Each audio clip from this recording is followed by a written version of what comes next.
بسم اللہ الرحمن الرحیم۔ شروع اللہ کے نام سے جو بڑا مہربان اور نہایت رحم والا ہے۔ ناظرین محترم، آج کی اس ویڈیو میں ہم ایک ایسی قوم کا ذکر کرنے والے ہیں جو بڑے طاقتور تھے۔ ان کے 40 ہاتھ جتنا قد، 800 سے 900 سال کی عمر، نہ بوڑھے ہوتے، نہ بیمار ہوتے، نہ دانت ٹوٹتے، نہ نظر کمزور ہوتی، بس جوان اور تندرست و توانا رہتے تھے۔ انہیں صرف موت آتی تھی، اس کے علاوہ اور کچھ نہیں ہوتا تھا۔ جی ہاں، یہ قوم تھی قوم عاد۔ ان کو صرف موت آتی تھی۔ ان کی طرف اللہ جل جلالہ نے حضرت ہود علیہ السلام کو بھیجا۔ انہوں نے اللہ کی دعوت دی، اللہ کی پکڑ سے ڈرایا، مگر وہ بولے کہ اے ہود، ہمارے خداؤں نے تیری عقل خراب کر دی ہے۔ جا جا اپنے نفل پڑھ، ہمیں نہ ڈرا، ہمیں نہ ٹوک۔ تیرے کہنے پر کیا ہم اپنے باپ دادا کا چال چلن چھوڑ دیں گے؟ عقل خراب ہو گئی ہے تیری، جا جا اپنا کام کر۔ آیا بڑا نیک چال چلن حاجی نمازی، تیرے کہنے پر اگر ہم چلے تو ہم تو بھوکے مر جائے۔ انہوں نے شرک، ظلم اور گناہوں کی طوفان سے اللہ کو للکارا، تکبر اور غرور میں بدمست بولے۔ اللہ جل جلالہ نے قرآن پاک میں فرمایا کہ اب قوم عاد نے تو بے وجہ زمین میں سرکشی شروع کر دی اور کہنے لگے کہ ہم سے زوراور کون ہے بھلا؟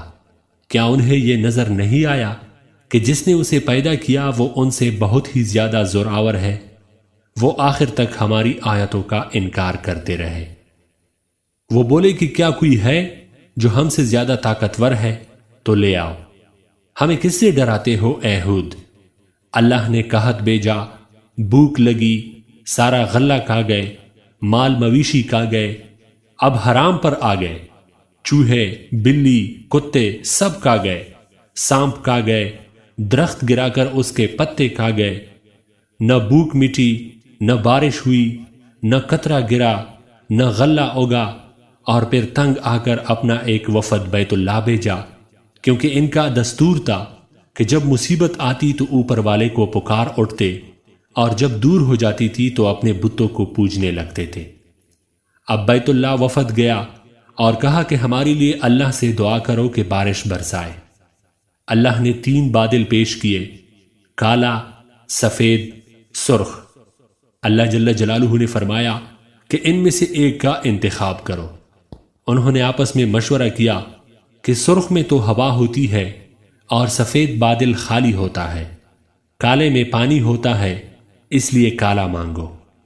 اللہ جل جلالہ نے کہا کہ واپس پہنچو، بادل بیچتا ہوں۔ اب وہ خوشی خوشی واپس آئے، سب لوگ ایک میدان میں جمع ہوئے۔ بادل آیا تو وہ ناچنے لگے کہ اب بارش ہوگی، قحط مٹے گا، کھانے کو کچھ ملے گا۔ لیکن کیا پتا تھا کہ وہ بارش نہیں بلکہ اللہ کا عذاب ہے، جو تم ہود علیہ السلام سے کہتے تھے کہ لے آؤ، جس سے ہم کو تو ڈراتا ہے۔ اس بادل میں ایسی تند و تیز ہوا تھی کہ جس نے ان کو اٹھا مارا، ان کے گھر اڑا دیے۔ 60 ہاتھ کے قد اور لوگ تنکوں کی طرح اڑ رہے تھے۔ ہوا ان کے سروں کو ٹکراتی تھی، اتنی زور سے ٹکراتی تھی کہ ان کے بیجے نکل نکل کر منہ پر لٹک گئے۔ بعض لوگ بھاگ کر غار میں گھس گئے کہ یہاں تو ہوا نہیں آ سکتی، مگر میرے رب کا حکم ہو کر رہتا ہے۔ ہوا غار میں بگولے کی طرح داخل ہوتی اور ان کو باہر اٹھا کر پھینک دیتی۔ اب اللہ جل جلالہ نے فرمایا کہ کیا کوئی باقی بچا بھی ہے؟